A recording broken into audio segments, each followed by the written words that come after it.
Hello everybody out there in YouTube land. Today I'm going to show you how to change the air filter to a K&N high performance air filter in a 2015 Chevy Sonic 1.8 liter. So the first thing you're going to want to do is pop the hood, put it up. Then you're going to come over here, and I believe it is 2 T25 bolts, and we're going to open this up. So let me get those bolts off and I'll be right back. After you have those two screws out, it just pops right up. Here's the old air filter. Didn't look too dirty at all. A little bit of stuff on it. So we're going to take that out and get rid of it.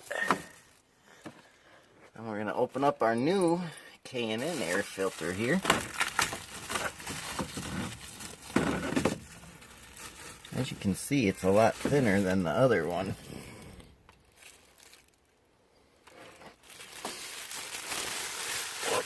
Get it open.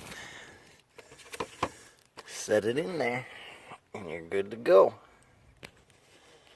So, that is how you change the air filter or put in a new high performance K&N air filter in a 2015 Chevy Sonic 1.8 liter. I hope this helped you guys out. If you guys have any questions, leave them in the comments below. Hit that like button and subscribe. It helps us out. I'll see you guys later.